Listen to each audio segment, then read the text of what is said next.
Hello everyone. आज हम लोग BTBC बुक से क्लास 10 हिस्ट्री का चैप्टर 1 जिसका नाम है यूरोप में राष्ट्रवाद के बारे में चर्चा करेंगे। ये चैप्टर बड़ा है और समझना ज़्यादा ज़रूरी है, इसलिए हम इसके कई पार्ट्स में वीडियो बनाएंगे। ये वीडियो पार्ट 1 है।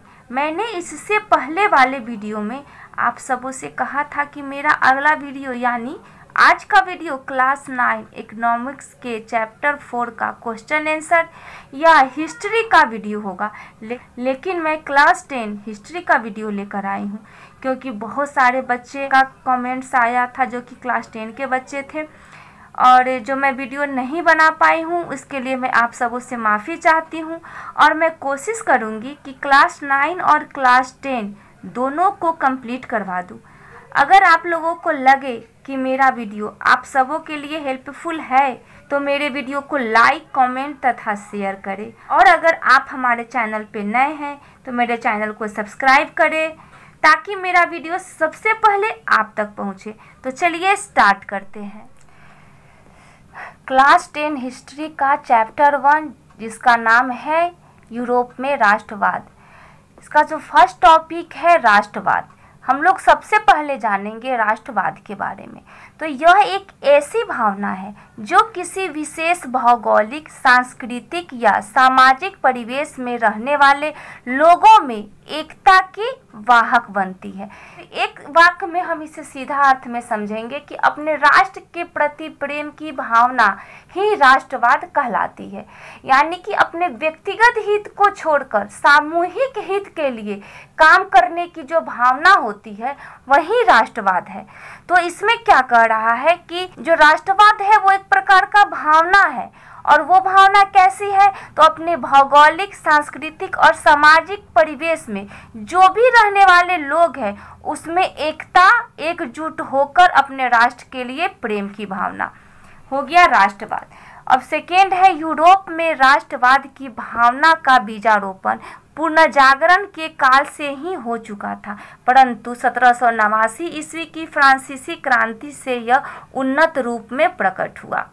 तो पुनर्जागरण के काल से यूरोप में राष्ट्रवाद की भावना स्टार्ट हो गई थी, लेकिन जब 1789 ईस्वी में फ्रांस की क्रांति हुई उसके बाद राष्ट्रवाद की भावना पूरे यूरोप में राष्ट्रवाद की लहर दौड़ने लगी। नेक्स्ट एक नोट है, यूरोप में राष्ट्रीयता की भावना के विकास में फ्रांस की राज्य क्रांति उसके बाद नेपोलियन के आक्रमणों ने महत्वपूर्ण योगदान दिया। तो यहाँ भी प्रश्न बनता है कि यूरोप में राष्ट्रीयता की भावना के विकास में किसका महत्वपूर्ण योगदान है। तो फ्रांस की राज्य क्रांति और उसके बाद नेपोलियन के आक्रमणों का सबसे महत्वपूर्ण योगदान है यूरोप में राष्ट्रवाद की भावना का। ठीक है, आप लोग को पता ही है कि फ्रांस कहाँ पे है तो वो यूरोप में, और यूरोप क्या है, एक महादेश है और पूरे महादेश में फ्रांस की भावना का बीजारोपण स्टार्ट हो गया। तो इसमें सबसे फर्स्ट पॉइंट है नेपोलियन के अभियानों द्वारा नव युग का संदेश यूरोप के कई राज्यों में पहुंचा। नेपोलियन जो था वो इटली, पोलैंड, जर्मनी और स्पेन ये सभी पे आक्रमण करके उसने वहाँ पे नवयुग का संदेश पहुँचाया। स्टार्टिंग में तो जो इटली, जर्मनी, पोलैंड, स्पेन ये सभी राज्यों ने उसका स्वागत किया, लेकिन बाद में नेपोलियन जो था वो अपने आक्रमण से सभी का दिल जीत लिया था। तो स्टार्टिंग में तो सभी लोगों ने उसका स्वागत किया, लेकिन बाद में उसने क्या किया कि एक कर लगा दिया, सेंसरशिप लगा दी और जो बाकी यूरोप था उसको जीतने के लिए फ्रेंच सेना में ज़बरदस्ती भर्ती करवाने लगा। ये उसकी कुछ बुराइयां थी, लेकिन उसने बहुत अच्छे कार्य भी किए हैं। उसने जो था जर्मनी और इटली राज्यों को भौगोलिक नाम की परिधि से बाहर कर उसे वास्तविक और राजनैतिक रूपरेखा प्रदान की, यानी कि नेपोलियन ने जर्मनी पे भी आक्रमण किया और इटली पे भी। जर्मनी जो था कई छोटे छोटे टुकड़ों में बटा हुआ था, तो उसने जर्मनी के अंदर तो ऑस्ट्रिया था उस पे उसने आक्रमण किया और जो वियना था उस पे उसने कब्जा कर लिया। तो आक्रमण कहाँ किया, तो उसने ऑस्ट्रिया पे, और कब्जा किया था उसने वीना में, ठीक है। जर्मनी के जो वीना था उसने वहाँ पे कब्जा किया, और इटली के जो पिडमाउंट राज्य है उसको जो था उसने अपने फ्रांस में मिला लिया। तो वो अपने राज्य के विस्तार के लिए वो धीरे धीरे कई राज्यों पे उसने आक्रमण करने स्टार्ट कर दिए थे, और उसने अपने राज्यों में मिलाना स्टार्ट कर दिया था। तो नेपोलियन क्या किया, उसने जो था जो इटली और जर्मनी की जो भौगोलिक नाम की परिधि से उससे बाहर कर दिया, और जो उसकी वास्तविक और राजनैतिक रूपरेखा भी उसने प्रदान किया था, जिससे इटली और जर्मनी के एकीकरण का मार्ग प्रशस्त हुआ। अब क्या था कि इटली और जर्मनी कई छोटे छोटे टुकड़ों में बटे हुए थे, इसी के कारण इटली और जर्मनी दोनों में एकीकरण का मार्ग प्रशस्त हुआ। लेकिन जहाँ पे इटली और जर्मनी दोनों की बात होगी तो उसने नेपोलियन ने एकीकरण की मार्ग को प्रशस्त किया था। लेकिन अगर हम इसे बाद आगे पढ़ेंगे तो आगे देखेंगे किस प्रकार इटली के एकीकरण में किसका योगदान है और जर्मनी के एकीकरण में किसका योगदान है। दोनों का अलग अलग अगर पूछेगा तो उसको हम लोग आगे पढ़ेंगे। तो नेपोलियन की नीतियों के कारण ही फ्रांसीसी प्रभुता और आधिपत्य के विरुद्ध यूरोप में देशभक्तिपूर्ण विक्षोभ भी जगा। यानी कि जो नेपोलियन था उसने अपनी नीति से सभी राज्यों में राष्ट्रवाद का प्रचार प्रसार किया, और उसी के कारण जो फ्रांस की जो प्रभुता का अर्थ होता है स्वामित्व, और आधिपत्य का मतलब होता है कि अधिकार जमा लेना यानी कि शासन करना। तो नेपोलियन के कारण ही जो फ्रांस में लोग अपने आप को खुद को जो स्वतंत्र और जो उसके ऊपर आधिपत्य जता रहा था उसके विरुद्ध यूरोप में देशभक्ति की भावना जागने लगी, ठीक है। तो यूरोप में जो था देशभक्ति की भावना यानी कि राष्ट्रवाद की भावना का विस्तार जो था उसमें नेपोलियन ने भी उसमें सहयोग किया है। धीरे धीरे सभी जगहों पे प्रचार प्रसार करना शुरू कर दिया। और उसके बाद जो नेक्स्ट टॉपिक है वो है वियना सम्मेलन। नेपोलियन जो था फ्रांस में क्या किया कि उसने राजतंत्र को वापस लाया और प्रजातंत्र को नष्ट कर दिया। जब 1789 ईस्वी में फ्रांस में जब क्रांति हुई थी तो उस समय वहाँ पे प्रजातंत्र स्थापित हो चुका था, लेकिन नेपोलियन ने क्या किया, उसने प्रजातंत्र को नष्ट कर दिया और राजतंत्र को उसने फिर से वापस लाया। अब उसके बाद क्या था कि 1815 ईस्वी में नेपोलियन ने ब्रिटेन, रूस, प्रसा और ऑस्ट्रिया इन सभी के साथ उसका एक युद्ध हुआ। उस युद्ध को हम लोग वाटरलू के युद्ध के भी नाम से जानते हैं। तो जब उसने युद्ध हार लिया, यूरोप में एक समझौता तैयार किया, और समझौता तैयार करने के लिए वहाँ पे सभी लोग वियना में मिले, ठीक है। तो नेपोलियन के पतन के बाद, तो नेपोलियन का पतन कब हुआ, तो 1815 ईस्वी में नेपोलियन का पतन हुआ। क्यों? क्योंकि उसने ब्रिटेन, रूस, प्रसा और ऑस्ट्रिया से उसकी हार हो चुकी थी।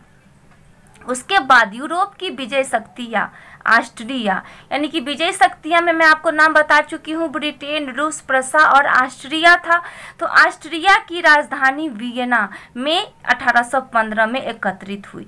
तो वियना को तो नेपोलियन जीत चुका था, लेकिन जैसे ही नेपोलियन फिर से ऑस्ट्रिया से हार गया था तो उसने क्या किया, वियना में, ऑस्ट्रिया ने वियना में ही एक सम्मेलन किया। और इस सम्मेलन का उद्देश्य क्या था, तो इसका उद्देश्य था यूरोप में पुनः उसी व्यवस्था को स्थापित करना जिससे नेपोलियन ने युद्धों और विजय में अस्त व्यस्त कर दिया था, ठीक है।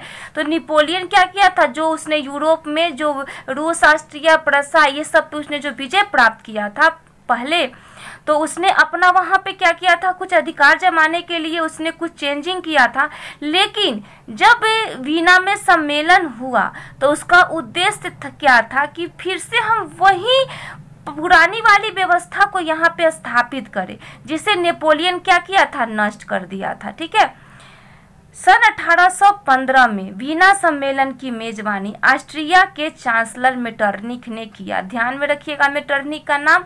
यही आगे चल के जो था इटली के एकीकरण के विरुद्ध ये खड़ा हो जाता है। वो नहीं चाहता है कि इटली का एकीकरण हो। तो मेटरनिख के बारे में हम लोग आगे भी पढ़ेंगे। तो 1815 में जो वीना में सम्मेलन, यहाँ क्वेश्चन बनता है कि वीना सम्मेलन कब हुआ, तो 1815 में। यहाँ पे दूसरा प्रश्न भी पूछा जा सकता है कि वीना सम्मेलन की मेजबानी किसने किया था, तो ऑस्ट्रिया के चांसलर मेटरनिख ने, ठीक है। और जो घोर प्रतिक्रियावादी था, प्रतिक्रियावादी का मतलब होता है कि वो जो भी सुधार या विकास हो रहा है उसके विपरीत कार्य करना, यानी कि वो सुधार नहीं चाहता था। नेपोलियन ने जो कुछ सुधार किए थे वो चाहता था कि पुरानी रूढ़ि व्यवस्था फिर से कायम हो, जो पुरानी चीजें वो कायम हो। नेपोलियन की सभी चीजों को वो हटाना चाहता था। नेक्स्ट है, इस सम्मेलन में यूरोपीय शक्तियों जैसे ब्रिटेन, रूस, प्रसा और ऑस्ट्रिया ने मिलकर ऐसी व्यवस्था की जिसका मुख्य उद्देश्य यूरोप में उस शांति संतुलन को स्थापित करना था जिसे नेपोलियन के युद्धों ने समाप्त कर दिया। हमने आपको इसके बारे में पहले ही बता दिया था कि जो 1815 में जो वाटरलू का युद्ध हुआ था उसमें ब्रिटेन, रूस, प्रसा और ऑस्ट्रिया था, जिसमें नेपोलियन की हार हो गई थी और उसी को मद्देनजर रखते हुए वीना में सम्मेलन हुआ था। अब इसका सम्मेलन का मुख्य उद्देश्य था कि यूरोप में उस शांति संतुलन को स्थापित करना था जिसे नेपोलियन के युद्धों ने समाप्त कर दिया था। नेपोलियन ने बहुत ऐसे सुधार वहां पे किए थे, उसको समाप्त करना था और वहां पे जो 1889 के पहले जो बुर्बो वंश था उसको फिर से सत्ता में बहाल करने का उद्देश्य इस वीना सम्मेलन में जो मेटरनिख था उसका उद्देश्य था। अब जो आप लोग को याद होगा कि फ्रांस में जब 1889 में जब क्रांति हुई थी उस समय बुर्बो वंश का कौन सा राजा था, राजा का नाम आप लोग को याद है, जो राजा का नाम था उसका नाम था लुई 16वां, ठीक है। तो वही बुर्बो वंश को फिर से सत्ता में बहाल करने का उद्देश्य मेटरनिख का था। नेक्स्ट टॉपिक है मेटरनिख व्यवस्था का उद्देश्य। तो मेटरनिख व्यवस्था का क्या उद्देश्य था, तो गणतंत्र एवं प्रजातंत्र का विरोध करना। तो गणतंत्र और प्रजातंत्र किसकी देन थी, तो जो फ्रांस की क्रांति की देन थी गणतंत्र और प्रजातंत्र।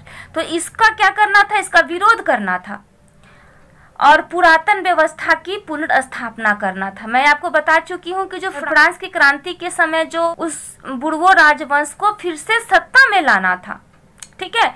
नेक्स्ट एक नोट है, यूरोप में नेपोलियन का अंत और मेटरनिख युग की शुरुआत वीना सम्मेलन के माध्यम से हुई। अब नेपोलियन का क्या हुआ, अंत हो गया और मेटरनिख युग की शुरुआत हुई थी। तो कब, तो वीना सम्मेलन के माध्यम से। यहाँ पे प्रश्न पूछा जा सकता है कि यूरोप में नेपोलियन का अंत और मेटरनिख युग की शुरुआत किसके माध्यम से हुई थी, वीना सम्मेलन के माध्यम से हुई थी। नेक्स्ट टॉपिक है मेटरनिख। फर्स्ट पॉइंट है, इटली पर अपना प्रभाव स्थापित करने के लिए इन्होंने उसे कई राज्यों में विभाजित कर दिया। अब मेटरनिख क्या था, इटली पे अपना प्रभाव स्थापित करने के लिए उसने उस इटली को कई राज्यों में बांट दिया था, ठीक है। तो बुर्बो वंश के सम्राट फर्डिनेंड को सिसिली और नेपल्स के प्रदेश को दे दिया गया। बुर्बो वंश को उसने फिर से सत्ता में लाया और बुर्बो वंश का जो सम्राट फर्डिनेंड था, ये नाम आप लोगों को याद रखना है, और उसको क्या कौन कौन सा प्रदेश दिया, तो सिसिली और नेपल्स का प्रदेश दिया। नाम याद रखिएगा कि सिसिली और नेपल्स का प्रदेश किसको दिया, तो बुर्बो वंश के सम्राट फर्डिनेंड को। और पोप को रोम और उसके आसपास के राज्य सौंप दिए गए। आप लोग टेंशन नहीं लीजिएगा, हम लोग इसको मैप के थ्रू अच्छे से समझ लेंगे। जो अभी जो इटली की राजधानी कहाँ पे है, तो रोम है। तो पोप को बीच में जो था पोप था, पोप को कौन सा राज्य दिया गया, तो रोम और उसके आसपास का राज्य किसको दिया गया, तो पोप को दिया गया, ठीक है। अब नेक्स्ट है, लंबार्डी एवं वेनेशिया पर ऑस्ट्रिया की प्रभुता कायम हुई। ऑस्ट्रिया की प्रभुता कहाँ कायम हुई, तो लंबार्डी और वेनेशिया में, ठीक है। उसके बाद जो था परमा, मोडेना तथा टस्कनी के प्रांत हैप्सबर्ग राजवंश को दे दिए गए। अब ये भी पूछा जा सकता है कि हैप्सबर्ग राजवंश को कौन से प्रांत दिए गए, तो परमा, मोडेना तथा टस्कनी। और जेनेवा और सार्डिनिया पीडमाउंट के राज्य में सम्मिलित कर लिया गया, ठीक है। ये भी प्रश्न पूछा जा सकता है कि पीडमाउंट के राज्य में किसे सम्मिलित किया गया, तो जेनेवा और सार्डिनिया को पीडमाउंट के राज्य में सम्मिलित किया गया। थोड़ा सा हम लोग इसको मैप के थ्रू समझ लेते हैं। यहाँ पे आप देख रहे होंगे कि जो इटली है वो कई छोटे छोटे राज्यों में बटा हुआ है। इसे किसने विभाजित किया था, तो इसे मेटरनिख ने विभाजित किया था। अब यहाँ पे देखिए यहाँ पे लिखा हुआ है 2 सिसिलियों का राजतंत्र। तो जो सिसिली और जो नेपल्स था, यहाँ पे फर्डिनेंड जो सम्राट थे, बुर्बो वंश के जो राजा थे, उसका यहाँ पे शासन था। इसको इन्हें अभी पढ़ा है कि फर्डिनेंड को, जो बुर्बो वंश के जो सम्राट फर्डिनेंड थे, उसको मेटरनिख ने ये प्रदेश सौंप दिया। उसके बाद हमने नेक्स्ट पढ़ा है कि पोप को रोम और उसके आसपास का क्षेत्र दिया गया। तो यहाँ पे बीच में देखिए पेपल राज दिया हुआ है। यही पेपल राज जो था, पोप है, यही इसी को रोम और उसके आसपास का क्षेत्र, यहाँ पे रोम है और रोम और उसके आसपास का क्षेत्र किसको दिया गया? तो पोप को दिया गया। अब यहाँ पे देखिए लंबार्डी और वेनेसिया, ये दोनों जो था, ये दोनों को ऑस्ट्रिया की प्रभुता कायम हो गई। इस पे जो था ऑस्ट्रिया का शासन हो गया। अब यहाँ पे देखिए परमा, मोडेना और टस्कनी, ये दोनों जो प्रांत था, ये तीनों जो प्रांत है, इन प्रांतों को हैब्सबर्ग राजवंश को दे दिया गया। ठीक है। अब यहाँ पे जो है पीडमाउंट है, ठीक है, पीडमाउंट, और यहाँ पे है जेनेवा, इसी जगह जेनेवा है। तो पीडमाउंट और जेनेवा, इन सभी को जो था सार्डिनिया में मिला लिया गया। ठीक है। और ये जो है, अब आप देख रहे होंगे कि यहाँ पे कई छोटे छोटे टुकड़ों में बटा हुआ है। और बाद यहाँ पे देखिए कि एकीकरण के बाद का इटली कैसा है, तो हम लोग इसको आगे पढ़ेंगे। नेक्स्ट एक नोट है, जर्मनी में 39 राज्यों का महासंघ, रियासतों का संघ, जिसे रियासतों का संघ भी कहा जाता है। तो 39 राज्यों का महासंघ जो नेपोलियन द्वारा स्थापित किया गया था, उसे कायम रखा गया और जिस पर ऑस्ट्रिया का अप्रत्यक्ष रूप से अधिकार स्थापित किया गया। अब देखिएगा कि जो नेपोलियन ने जो 39 राज्यों का जो महासंघ बनाया था, उससे उसी तरह रखा गया। उससे कहा गया कि नहीं, ये अच्छा है, नेपोलियन ने ये अच्छा काम किया है, और उस पर इनडायरेक्ट यानी कि दिखा कि नहीं, अप्रत्यक्ष रूप से किसका अधिकार हो गया? तो ऑस्ट्रिया का अधिकार हो गया। तथा यह भी प्रयास किया गया कि उसमें राष्ट्रीयता की भावना न जगे। अब देखिए कि ये सभी जो था राष्ट्रीयता की भावना को दबाना चाहते थे। 1889 में तो वहां पे राष्ट्रीयता की भावना जाग चुकी थी। अब देखिएगा कि कैसे 3 बार यहाँ पे क्रांति होता है। एक तो 1889 ईस्वी में हो चुका था, उसके बाद फिर 1830 में होता है, और लास्ट में 1848 ईस्वी में फ्रांस की क्रांति होता है। उसके बाद वहाँ पे संविधान लागू हो जाता है। तो देखिए किस प्रकार जो था यहाँ पे राष्ट्रीयता की भावना को नहीं जगाने का प्रयास मेटरनिख द्वारा किया जा रहा है। क्योंकि आप लोग को पता है कि ऑस्ट्रिया का चांसलर कौन था? तो मेटरनिख था उस समय। मेटरनिख ने फ्रांस में भी पुरातन व्यवस्था की पुनर्स्थापना की। अब मेटरनिख ने फ्रांस में भी पहले की जो व्यवस्था थी, जो फ्रांस में क्रांति से पहले की व्यवस्था थी, उसको स्थापित कर दिया। अब एक नोट है, क्रांति के पूर्व की व्यवस्था को स्थापित करने के लिए फ्रांस में वीना व्यवस्था के तहत बुर्बो राजवंश को पुनर्स्थापना किया गया तथा लुई 18वां को फ्रांस का राजा बनाया गया। अब देखिए वहां पे जो हमने आपको अब ये बातें बता दी है कि फ्रांस में जो क्रांति के पहले की जो व्यवस्था थी, यानी कि क्रांति के पहले जो बुर्बो राजवंश था, उसको फिर से वीना व्यवस्था के तहत उसको स्थापित किया गया और लुई 18वां को फ्रांस का राजा बनाया गया। तो ये बात ध्यान में रखिएगा कि जब वीना सम्मेलन हुआ था, उसके बाद फ्रांस का शासक कौन बना था? तो नेपोलियन के बाद फ्रांस का शासक जो था लुई 18वां बना था। अब हम लोग लुई 18वां के बारे में पढ़ते हैं कि वो कैसा शासक था। तो इन्होंने फ्रांस की बदली हुई परिस्थितियों को समझा। जो लुई 18वां था, जो फ्रांस में जो कुछ बदलाव किए गए थे, उसको समझा। इन्होंने फ्रांसीसी जनता पर पुरातन पंथी व्यवस्था को थोपने का प्रयास नहीं किया। इन्होंने जो था पुरातन पंथी जो भी व्यवस्था, पुरानी व्यवस्था थी, उसको थोपने का प्रयास नहीं किया। इन्होंने प्रतिक्रियावादी और सुधारवादी शक्तियों के मध्य सामंजस्य स्थापित करने का प्रयास किया। हमने आपको बताया था प्रतिक्रियावादी का मतलब यानी कि किसी कार्य के विरोध में कार्य करने वाला जो व्यक्ति होता है वो, और जो सुधार चाहता है, दोनों के मध्य इसने सामंजस्य स्थापित करने की कोशिश की। इसने चाहा कि झगड़ा अब यहीं पे खत्म हो जाए। नेक्स्ट एक नेक्स्ट एक नोट है, 2 जून 1814 ईस्वी को सम्राट की ओर से संवैधानिक घोषणा पत्र जारी किए गए जो 1848 ईस्वी तक फ्रांस में चलते रहे। अब फ्रांस में जो था 2 जून 1814 ईस्वी को सम्राट की ओर, सम्राट कौन था, तो सम्राट लुई 18वां था। तो लुई 18वां के द्वारा एक संवैधानिक घोषणा पत्र जारी किया गया और यही संवैधानिक घोषणा पत्र जो था 1848 तक चलता रहा। लेकिन हम आगे पढ़ेंगे कि 1848 के बीच में यानी कि 1830 में ही फिर से किस प्रकार फ्रांस में क्रांति स्टार्ट हो जाती है। नेक्स्ट नोट है, चार्ल्स 10वां के शासनकाल में इसमें कुछ परिवर्तन किए गए परंतु इसका परिणाम 1830 की क्रांति के रूप में सामने आया। अभी हमने आपको बताया था कि 1830 में फिर से कैसे क्रांति होती है। तो चार्ल्स 10वां जो था, वो जो लुई 18वां जो कुछ संवैधानिक घोषणा पत्र जारी किए थे उसमें क्या किया, इसने सुधार कर दिए, कुछ परिवर्तन कर दिया।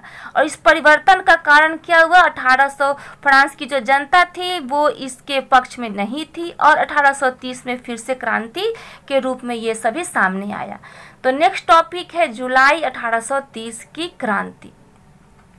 तो अब हम लोग थोड़ा सा चार्ल्स 10वें के बारे में पढ़ लेते हैं कि ये कैसा शासक था। तो यह एक निरंकुश एवं प्रतिक्रियावादी शासक था। अब देखिए यहाँ पे, यह एक निरंकुश शासक था और प्रतिक्रियावादी शासक था। निरंकुश का मतलब होता है कि जिस पर किसी प्रकार का कोई अंकुश नहीं हो, कोई दबाव नहीं हो, वो खुद से अपनी मर्जी से कुछ भी कर सकता है, इसमें जो जनता कोई हस्तक्षेप नहीं कर सकती है।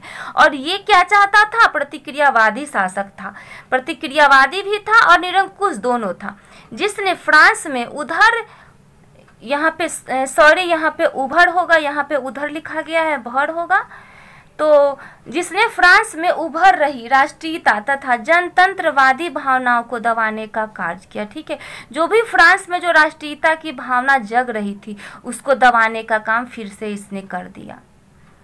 इसने अपने शासन काल में संवैधानिक लोकतंत्र की राह में कई गतिरोध भी उत्पन्न किए। इसने प्रतिक्रियावादी पोलिगने को प्रधानमंत्री बनाया। अब देखिए फिर से नया नाम आ गया। आप देख रहे हैं कि कितने नामों से आपको रूबरू होना पड़ रहा है, तो अभी नाम इसमें आया। और पोलिगने भी क्या था, प्रतिक्रियावादी था। और प्रतिक्रियावादी पोलिगने को क्या किया गया, प्रधानमंत्री बनाया। किसने बनाया, तो चार्ल्स 10वां ने प्रधानमंत्री बनाया। उसके बाद जो था पोलिगने के बारे में हम लोग थोड़ा सा पढ़ लेते हैं कि पोलिगने ने क्या क्या कार्य किए हैं। तो इसने पूर्व में लुई 18वां के द्वारा स्थापित समान नागरिक संहिता के आधार पर शक्तिशाली अभिजात्य वर्ग की स्थापना तथा उसे विशेषाधिकारों से विभूषित करने का प्रयास किया। अब देखिए जो लुई जो 18वां सम्राट था उसने जो संवैधानिक घोषणा पत्र जारी किया था 2 जून 1814 का, जिसको हम लोगों ने पीछे पढ़ा है, तो उसको जारी किया था। उसके स्थान पर उसने क्या किया, शक्तिशाली अभिजात वर्ग की स्थापना की और उसे जो विशेषाधिकार मिला था उसे अलग रखने का प्रयास किया गया। नेक्स्ट एक नोट है, पोलिगने के इस कदम को उदारवादियों ने चुनौती तथा क्रांति के विरुद्ध षड्यंत्र समझा। प्रतिनिधि सदन एवं दूसरे उदारवादियों ने पोलिगने के विरुद्ध गहरा असंतोष प्रकट किया। उदारवादी का मतलब होता है आज़ादी चाहने वाला, यानी कि जो आज़ादी चाहता था। तो पोलिगने के जो कदम उठाया था, इसको जो आज़ादी चाहने वाले जो क्रांतिकारी थे, उदारवादियों ने समझा कि जो पोलिगने है इसको चुनौती दे रहा है और ये क्रांति के विरुद्ध जो षड्यंत्र रच रहा है। ठीक है, तो उदारवादी क्या समझे, चुनौती और क्रांति के विरुद्ध इसको षड्यंत्र समझे। और प्रतिनिधि सदन एवं दूसरे उदारवादियों ने जो पोलिगने था उसके विरुद्ध गहरा असंतोष प्रकट किया।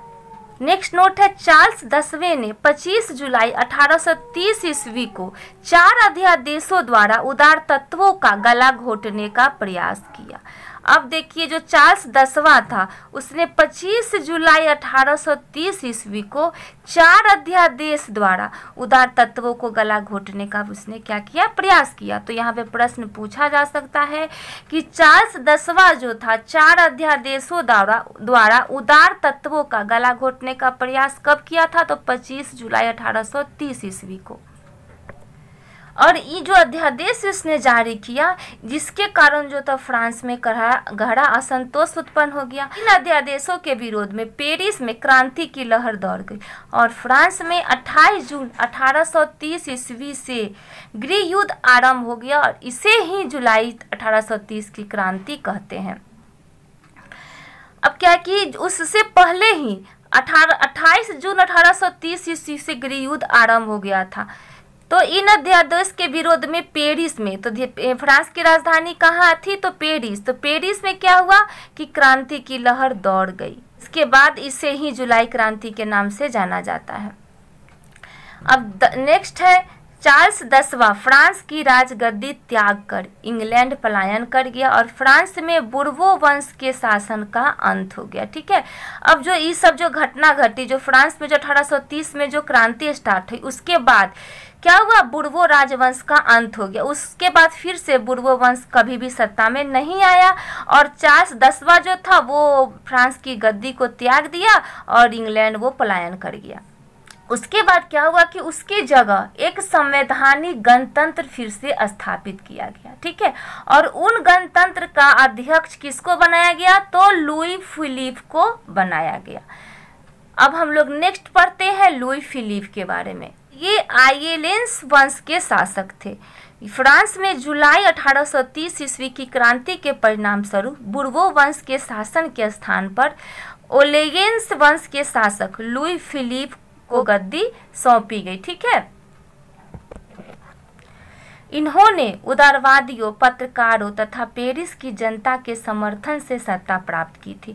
जो लुई फिलिप था वो जो था उदारवादी, हमने बताया था उदारवादी के बारे में। उदारवादी का मुख्य उद्देश्य क्या था कि व्यक्ति के लिए आज़ादी और कानून के समक्ष सबकी बराबरी हो। ठीक है, तो इन्होंने उदारवादी, पत्रकार और पेरिस के जो जनता थे उसके समर्थन से ही सत्ता प्राप्त किया था। कौन, तो लुई फिलिप। ठीक है, इनकी नीतियां उदारवादियों के पक्ष में तथा संवैधानिक गणतंत्र के निमित्त रही। ठीक है, तो ये इनकी जो नीतियां थी, वो जो नीति थी वो उदारवादियों के पक्ष में था और संवैधानिक गणतंत्र से निमित्त रही। यह एक उदारवादी शासक था परंतु बहुत अधिक महत्वाकांक्षी था। ठीक है, उसने अपने विरोधियों को खुश करने के लिए स्वर्णिम मध्यम वर्गीय नीति का अवलंबन करते हुए 1840 में गीजो को प्रधानमंत्री नियुक्त किया। तो ये आप लोग ध्यान में रखिएगा, यहाँ पे प्रश्न पूछा जा सकता है कि स्वर्णिम मध्यम वर्गीय नीति का अवलंबन किसने किया था, तो लुई फिलिप ने किया था। क्यों किया था, तो अपने विरोधियों को खुश करने के लिए उसने स्वर्णिम मध्यम वर्गीय नीति का अवलंबन किया था। और ये भी प्रश्न पूछा जा सकता है कि गीजो को प्रधानमंत्री किसने और कब नियुक्त किया, तो गीजो को प्रधानमंत्री लुई फिलिप ने 1840 ईस्वी में नियुक्त किया था। ठीक है, उसके बाद हम लोग फिर चलते हैं गीजो के बारे में जान लेते हैं। तो यह कट्टर प्रतिक्रियावादी था। अब देखिए, जो गीजो था वो कट्टर प्रतिक्रियावादी था। अब तो आपने देखा था कि फ्रांस में अभी तक 2 बार क्रांति हो चुकी है। 1789 ईस्वी में हो गई, फिर 1830 ईस्वी में हो गई। उसके बाद फिर से यहाँ पे सब कुछ सही हो रहा था, लेकिन जैसे ही गीजो प्रधानमंत्री बना वो एक कट्टर और प्रतिक्रियावादी था। प्रतिक्रियावादी के बारे में हमने पहले ही बता दिया है, यानी सुधार और विकास के विपरीत जाने वाला। तो ये सुधार नहीं चाहता था, यह किसी भी प्रकार के वैज्ञानिक, सामाजिक एवं आर्थिक सुधारों के विरुद्ध था। अब देखिए यहाँ पे इसके शासनकाल में देश में भूखमरी एवं बेरोजगारी व्याप्त होने लगी, जिसके कारण इसकी आलोचना होने लगी। कि जो गीजो जो था 1840 में प्रधानमंत्री बना, लेकिन 1830 के बाद जो था यूरोप में की जनसंख्या में भयंकर वृद्धि होने लगी और वहाँ पे जब जनसंख्या में वृद्धि हुई तो रोजगार की भी कमी होने लगी और लोग क्या थे, लोग जो थे वो गरीबी की हालत में चले गए। कृषक लोग जो थे सामंती शुल्क और जिम्मेदारियों के तले दबे हुए थे।